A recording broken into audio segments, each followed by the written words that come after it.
Ya. Oke. Oke. Bismillahirrahmanirrahim. Ini kedengaran Mas ya? Sudah ya? Oke ya. Assalamualaikum warahmatullahi wabarakatuh. Selamat pagi rekan-rekan semuanya. Pagi hari ini kami akan menyampaikan terkait dengan perkembangan dari kegiatan tangkap tangan yang telah kami lakukan sejak kemarin sampai dengan hari ini di Kementerian Sosial Republik Indonesia. Hadir pagi ini pimpinan Pak Ketua KPK dan juga Pak Karyoto selaku Deputi Penindakan. Sebelum dimulai, kami ingatkan juga untuk rekan-rekan tetap menjaga kesehatan, patuhi protokol kesehatan, masker dan jaga jarak ya. Nanti setelah poin-poin ini dibacakan oleh Ketua KPK, berikutnya akan ditunjukkan barang bukti dan setelahnya ada satu sesi untuk pertanyaan dengan 3 orang penanya terkait dengan perkara atau kasus ini ya. Baik, kami persilahkan Pak Ketua KPK untuk menyampaikan terkait dengan perkembangan kegiatan tangkap tangan dimaksud. Kami persilakan.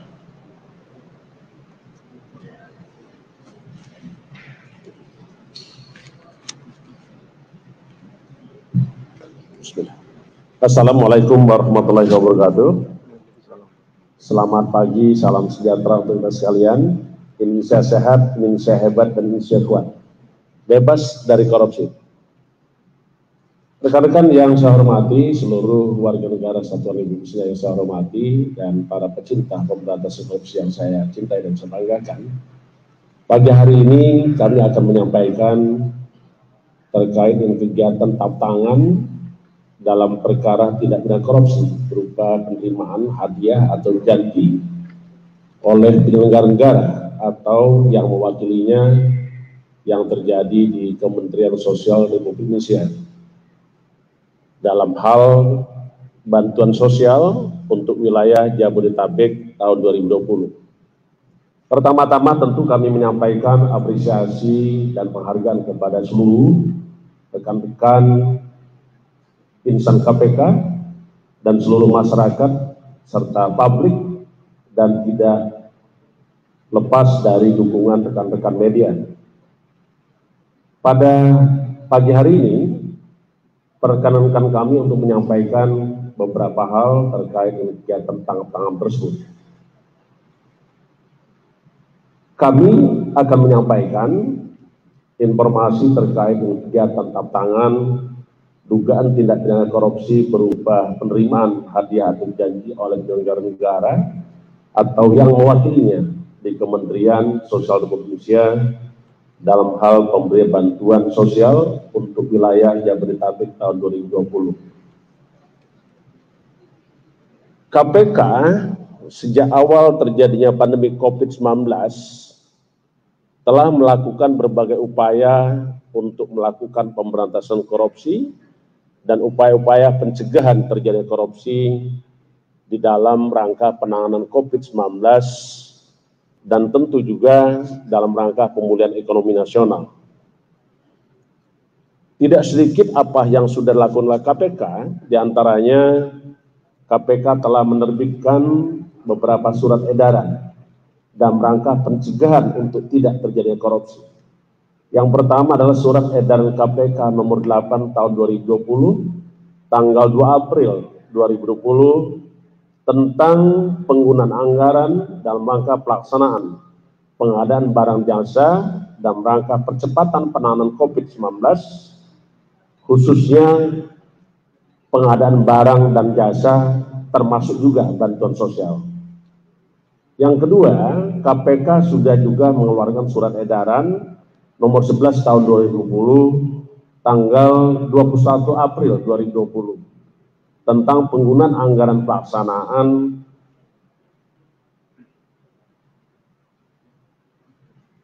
bantuan sosial dengan berbasis data terpadu kesejahteraan sosial. Sehingga kita harus berpedoman bantuan sosial harus tepat guna, tepat sasaran, dan tidak disalahgunakan. Yang berikutnya, KPK juga telah membangun aplikasi yang rekan-rekan media memahami bahwa KPK pernah melunching aplikasi yang kita kenal dengan Jaga Bansos, sehingga seluruh masyarakat bisa mengikuti tata cara, tata kelola pemberi bantuan sosial kepada masyarakat. Bahkan secara langsung, KPK melalui kepolisian pencegahan juga terlibat langsung untuk bersama-sama dengan gugus tugas penanganan COVID-19 untuk melakukan pencegahan terjadi korupsi, baik itu di tingkat pemerintahan pusat maupun di daerah. Hal ini dimaksudkan supaya tata kelola keuangan dan anggaran dilaksanakan secara transparan dan akuntabel. KPK melalui kajiannya telah memberikan beberapa rekomendasi perbaikan maupun pembenahan yang meliputi aspek kelembagaan, regulasi, tata laksana dari sejumlah program dan kebijakan pemerintah dalam upaya percepatan penanganan pandemi COVID-19 dan pemulihan ekonomi nasional. Itu yang sudah dilakukan oleh KPK. Selanjutnya, sebagaimana konsep pemberantasan korupsi, KPK tetap berkomitmen untuk melakukan pemberantasan korupsi. Dan sampai hari ini, sampai akan datang, tidak pernah bergeser. Jadi kita melakukan penindakan yang tegas, melakukan pencegahan supaya tidak terjadi korupsi, dan melakukan pendidikan masyarakat supaya orang tidak mau korupsi. Jadi tidak ada yang bergeser. Kita akan tetap melakukan pemberantasan korupsi secara tegas, profesional, dan tentu tetap menjunjung tinggi hak asasi manusia. Selanjutnya, saya ingin menjelaskan terkait dengan kegiatan tangkap tangan yang baru saja kita lakukan pada tanggal 5 Desember yang lalu, kurang lebih sekitar jam 02.00 yang kita lakukan di berbagai tempat termasuk di Jakarta. Ada 6 orang yang kita amankan di dalam rangka tangkap tangan. Pertama adalah MJS. MJS adalah pejabat pembuat komitmen di Kementerian Sosial. Yang kedua WG. WG adalah salah satu direktur PT TPAU. Yang ketiga adalah AIM, swasta. HS adalah swasta. SN adalah sekretaris daripada di Kementerian Sosial. SJY swasta. Adapun kronologis tangkap tangan yang dilakukan pada tanggal 4 Desember 2020, tim KPK menerima informasi dari masyarakat akan adanya dugaan terjadinya penerimaan sejumlah uang oleh penyelenggara negara yang diberikan oleh AIM dan HS kepada MJS, AW, dan JPB. Sedangkan khusus untuk JPB, pemberian uangnya melalui MJS dan SN. Penyerahan uang dilakukan pada hari Sabtu tanggal 5 Desember 2020 sekitar jam 02.00 di salah satu tempat di Jakarta. Uang sebelumnya telah disiapkan oleh AIM dan HS di salah satu apartemen di Jakarta dan di Bandung, yang disimpan di dalam 7 koper, 3 tas ransel, dan amplop yang jumlahnya kurang lebih 14,5 miliar. Selanjutnya, tim KPK mengamankan saudara MJS, SN, dan pihak-pihak lain di berbagai tempat di Jakarta, dan selanjutnya para pihak diamankan beserta barang bukti uang sejumlah 14,5 miliar dibawa ke KPK untuk kepentingan pemeriksaan lebih intensif. Dari hasil tangkap tangan ditemukan uang dengan berbagai pecahan, uang rupiah, uang dolar Singapura, dan uang dolar Amerika, yang masing-masing 11,9 miliar rupiah, 171.085 dolar Amerika atau setara 2,4 miliar, dan Singapura dolar sejumlah 23.000 atau setara dengan 243 juta. Adapun konstruksi perkara sebagai berikut. Diawali adanya pengadaan barang, diawali dengan adanya pengadaan barang berupa bantuan sosial dalam rangka penanganan COVID-19 berupa paket sembako di Kementerian Sosial Republik Indonesia tahun 2020 dengan nilai kurang lebih 5,9 triliun dengan total 272 kontrak dan dilaksanakan sebanyak 2 periode. Saudara JPB selaku Menteri Sosial menunjuk MJS dan AW sebagai PPK dalam pelaksanaan proyek tersebut dengan cara penunjukan langsung para rekanan dan diduga disepakati ditetapkan adanya fee dari tiap-tiap paket pekerjaan yang harus disetorkan pada para rekanan kepada Kementerian Sosial melalui MJS. Untuk fee tiap paket bansos disepakati oleh MJS dan AW sebesar Rp10.000 per paket sembako dari nilai Rp300.000 per paket bantuan sosial. Selanjutnya, MJS dan AW pada bulan Mei sampai dengan November 2020 dibuatkan kontrak pekerjaan dengan beberapa supplier sebagai rekanan, diantaranya AIM, HS, dan juga PT RPI yang diduga milik MJS. Penunjukan PT RPI sebagai salah satu rekanan tersebut diduga diketahui oleh saudara JPB dan diketahui juga dilakukan oleh AW. Pada pelaksanaan paket bansos sembako periode pertama diduga diterima fee kurang lebih sebesar 12 miliar yang pembagiannya diberikan secara tunai oleh MJS kepada JPB melalui AW dengan nilai sekitar 8,2 miliar. Pemberian uang tersebut selanjutnya dikelola oleh EK dan SN selaku orang kepercayaan saudara JPB untuk digunakan membayar berbagai kebutuhan pribadi saudara JPB.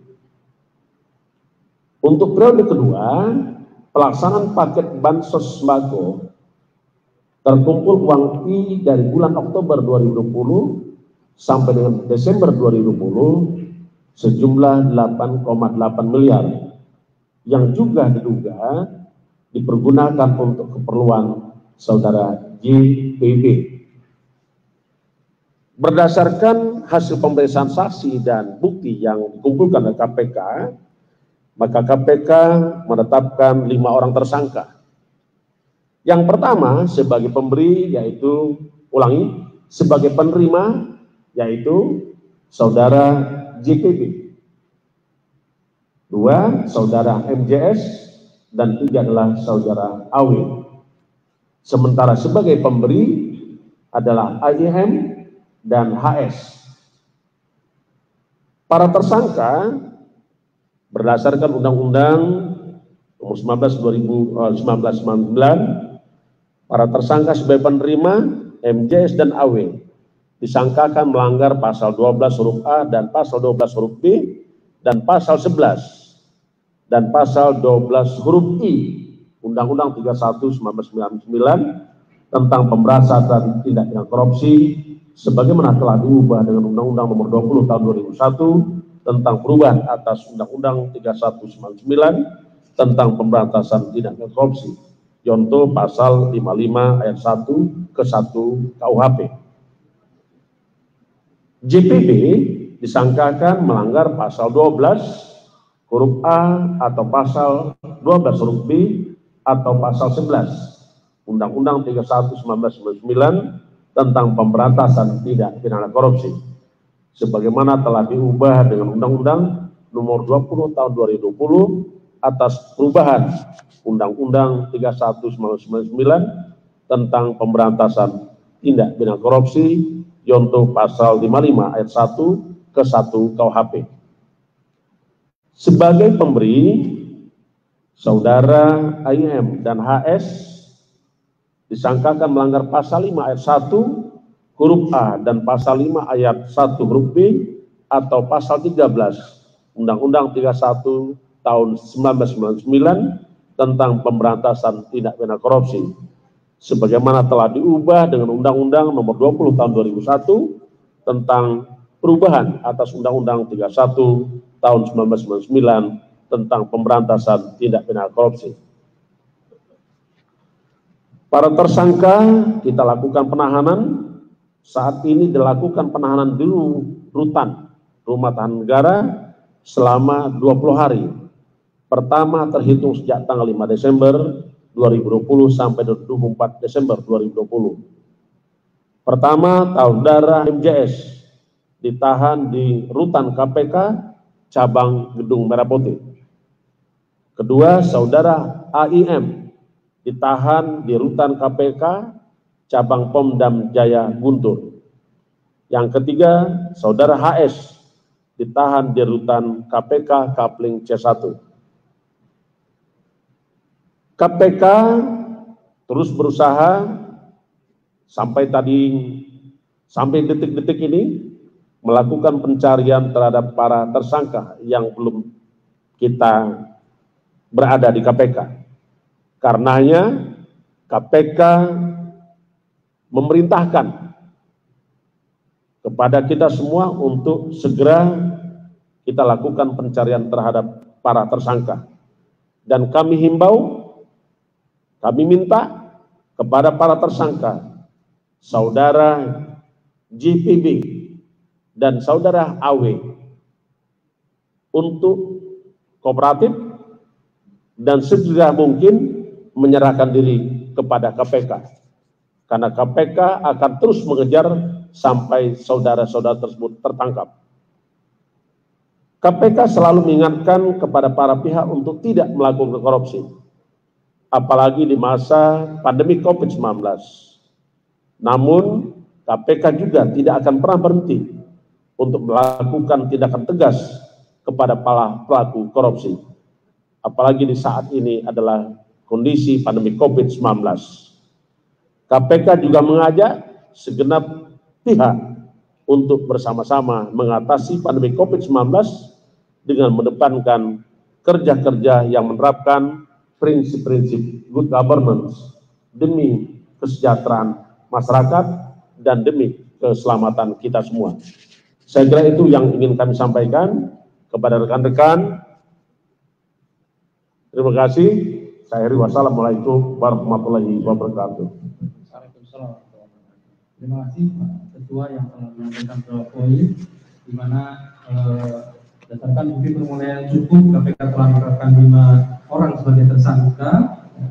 Sebagai penerima adalah CPP, yaitu Menteri Sosial, kemudian MJS dan AW selaku pejabat buat komitmen di Kementerian Sosial, dan selaku pemberi 2 orang swasta AIM dan AS. Berikutnya kami tunjukkan barang bukti yang ditemukan dalam kegiatan tangkap tangan ini.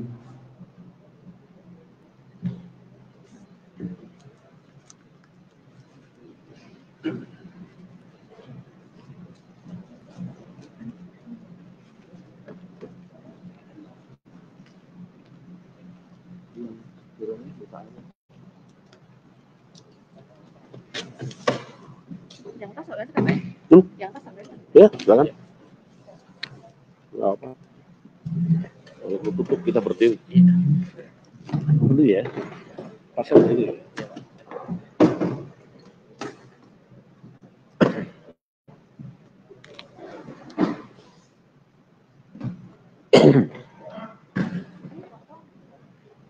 Ya, gitu. Bisa kelihatan baik kan? Di bawah aja Pak.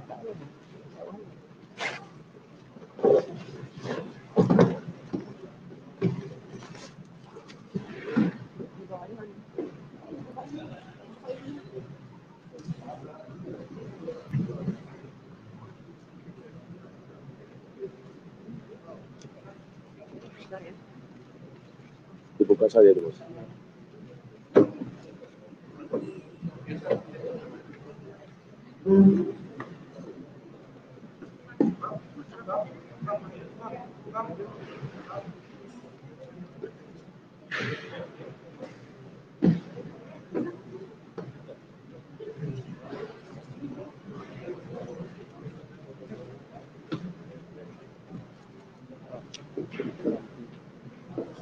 Ini saudara, ya, Mas, yang foto ini juga yang gitu.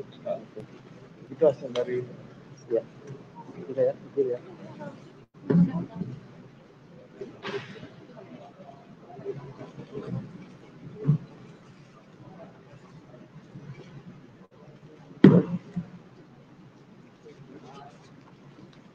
Bisa diangkat. Oke ya. Ada yang di jembrengin. Oke.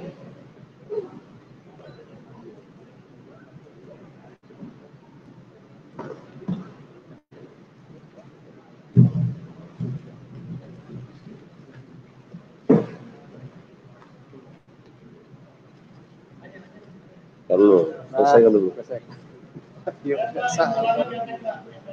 Mario nggak sabar. Mario udah nggak sabar ya.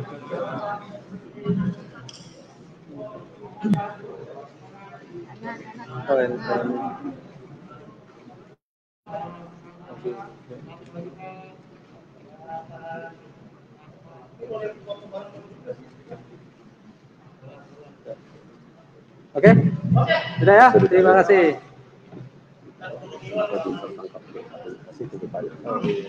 Yang dua itu Pak. Yang dua itu Pak. Sama itu Pak. Ya. Sekarang udah fokus pada sebentar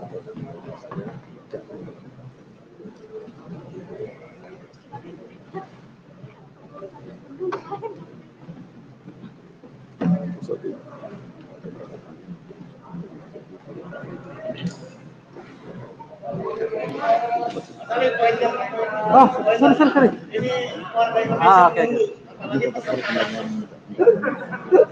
Ini tegas seperti itu. Siap. Sudah ya? Ya.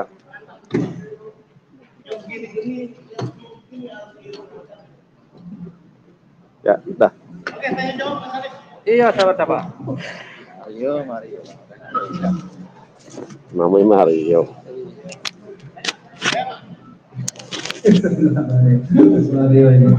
Baik, berikutnya kami persilakan satu sesi untuk 3 orang tanya. 1, Mas Mario.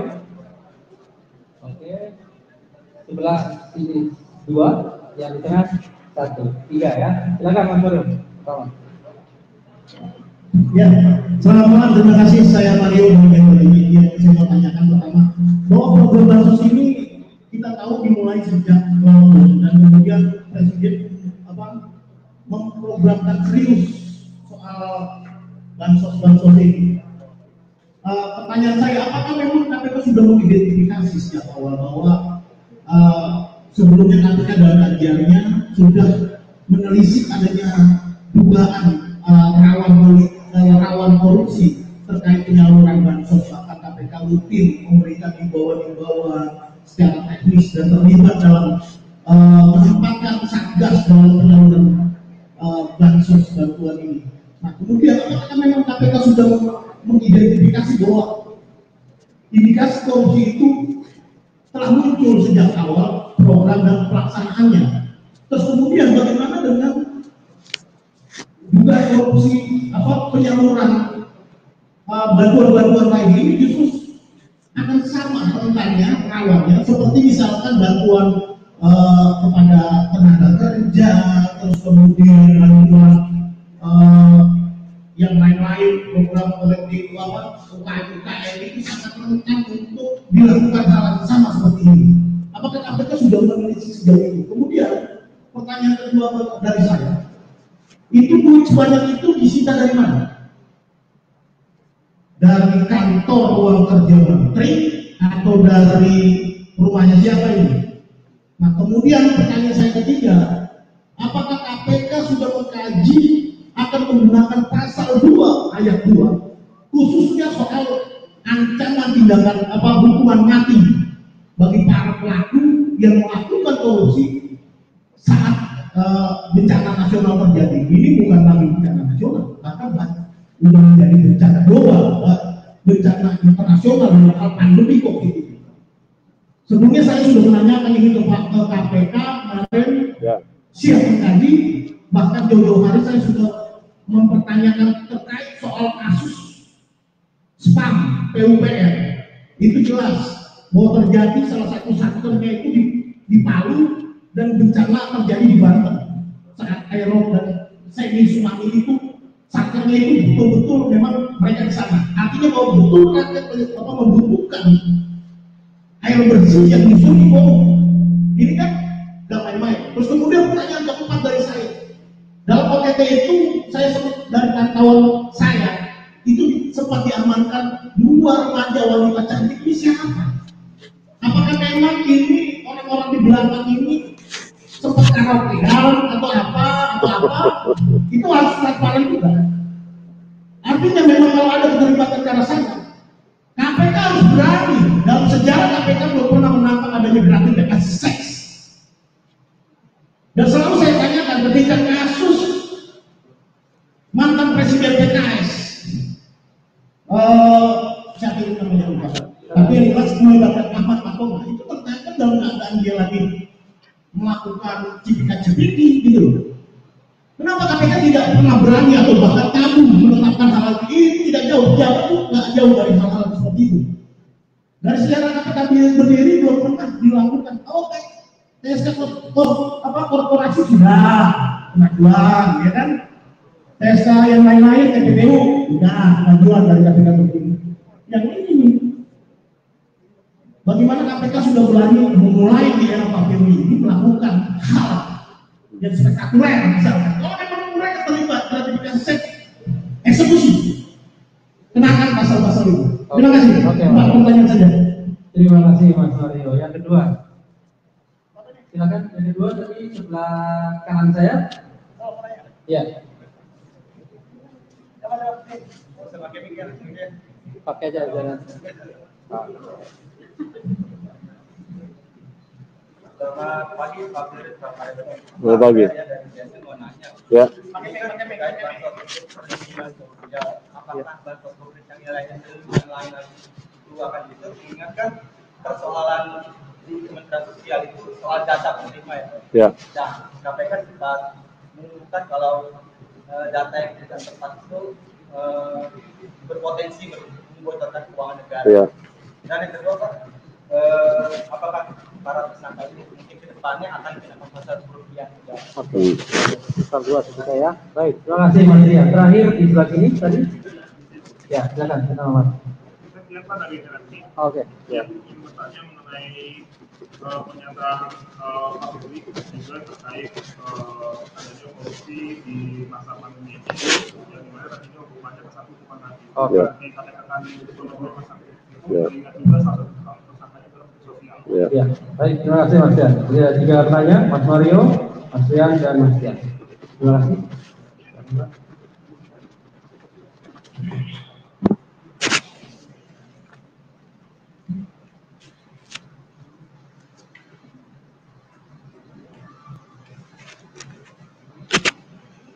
Baik, terima kasih kepada rekan-rekan yang memberikan pertanyaan ataupun respon atas kerja tangkap tangan hari ini. Ada 3 yang menanyakan. Yang pertama tadi dari Pak Mario tentang apakah memang sudah ada atau terpantau indikasi akan terjadi korupsi. Sejak awal KPK setelah pandemi COVID-19 itu melanda seluruh dunia dan melanda Indonesia, tentu pemerintah sangat concern untuk penyelamatan jiwa manusia. Makanya berbagai program dan rangka penyelamatan tersebut digelontorkan oleh pemerintah. KPK sejak awal juga sudah menyampaikan daerah-daerah atau titik-titik rawan akan terjadi korupsi. Salah satunya adalah terkait dengan pelaksanaan perlindungan sosial, dalam hal ini adalah pemberian bantuan sosial. Karenanya KPK sudah mendeteksi dari awal. Dan betul adanya hari ini kita bisa ungkap bahwa telah terjadi tindak pidana korupsi di dalam hal pengadaan barang dan jasa terkait dengan bantuan sosial, di mana ada dugaan para penyelenggara negara telah menerima hadiah yang dari pekerjaan bantuan sosial tersebut. Kalau tadi ada yang bertanya dari mana saja uang-uang itu disita, tentu ini adalah kerja keras daripada rekan-rekan yang di lapangan di bawah kedekutan tindakan. Para pelaku tentu akan berupaya untuk menyembunyikan hasil kejahatannya. Apakah itu dari rumah pribadi digeser kepada apartemen, dipindahkan lagi, tetapi alhamdulillah bisa dilakukan oleh penyitaan oleh rekan-rekan KPK. Begitu Mas Mario. Yang berikutnya, kita paham bahwa di dalam ketentuan Undang-Undang 31 tahun 99 itu pasal 2 tentang pengadaan barang jasa, yaitu barang siapa yang telah melakukan suatu perbuatan dengan sengaja memperkaya diri atau orang lain dengan melawan hukum yang mengibatkan untuk menguntungkan diri sendiri atau orang lain sehingga menimbulkan kerugian negara ataupun perekonomian negara. Di ayat 2 memang ada, yaitu ancaman hukuman mati. Kita paham juga bahwa pandemi COVID ini dinyatakan oleh pemerintah bahwa ini adalah bencana non-alam. Sehingga tentu kita tidak berhenti sampai di sini. Apa yang kita lakukan, kita masih akan terus bekerja terkait dengan bagaimana mekanisme pengadaan barang jasa untuk bantuan sosial di dalam pandemi COVID-19. Tentu nanti kita akan bekerja berdasarkan keterangan saksi dan bukti-bukti apakah bisa masuk dari dalam pasal 2 Undang-Undang 31 tahun 99. Saya kira memang kita masih harus bekerja keras untuk membuktikan ada atau tidaknya tindak pidana yang merugikan keuangan negara sebagaimana dimaksud pasal 2 itu. Dan malam hari ini yang kita lakukan tangan ini adalah tindak pidana berupa penerimaan sesuatu oleh penyelenggara negara. Jadi itu dulu. Yang selanjutnya, kalau tadi juga ada yang bertanya tentang gratifikasi tentang seks dulu yang disebutkan tadi, di dalam konsep pemberian atau penerimaan hadiah atau janji itu juga termasuk dalam situ. Tetapi sampai hari ini dalam kasus tangan yang kita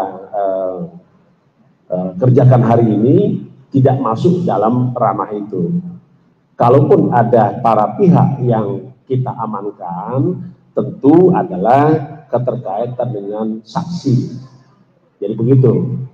Jadi saksi tentu hal-hal yang orang-orang yang mengetahui tentang apakah itu terjadi, apakah berdasarkan keterangannya, berdasarkan apa yang diketahui, apa yang didengar, apa yang dialami itu. Jadi tadi kalau ada misalnya berbagai pihak tadi yang kita amankan, itu sementara masih sebagai saksi. Selanjutnya Tadi ada juga pertanyaan tentang apakah ada bentuk-bentuk perlindungan sosial lainnya yang juga akan dibidik oleh KPK. Kita tidak mengatakan terbatas dalam bantuan sosial saja, tetapi setiap tindak pidana korupsi tentu tidak akan lepas dari pekerjaan KPK. Jadi kita sangat tegas, apapun bentuknya, selama itu adalah tindak pidana korupsi, pasti kita akan lakukan tindakan berupa penyelidikan dan penyidikan, sehingga kita tahu betul bahwa betul telah terjadi suatu peristiwa, dan peristiwa itu adalah peristiwa pidana berdasarkan bukti permulaan, sehingga kita bisa menemukan tersangka. Karena sesungguhnya tersangka adalah seseorang yang karena perbuatannya atau keadaannya berdasarkan bukti permulaan cukup patut diduga sebagai pelaku tindak pidana.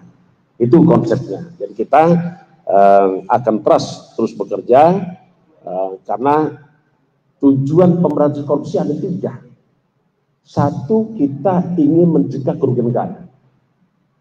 Kedua, kita memberikan pelindungan dan jaminan hak-hak sosial dan hak-hak politik. Yang ketiga adalah kita juga bekerja untuk perlindungan seluruh rakyat Indonesia dan keselamatan jiwa seluruh segenap bangsa dan seluruh tanpa darah Indonesia. Jadi 3 itu. Jadi saya kira kita akan terus bekerja. Konsep kita tidak pernah bergeser untuk berkomitmen melakukan pemberantasan korupsi. Saya kira itu. Baik, teman-teman semuanya, saya kira sudah cukup. Jelas ya Mas Mario ya? Saya kira cukup. Terima kasih atas kehadiran pada malam hari ini. Terima kasih juga Pak Ketua, terima kasih ya, Pak Karyoto, dan rekan-rekan semuanya. Assalamualaikum warahmatullahi wabarakatuh. Jam 2. Ya, makasih ya.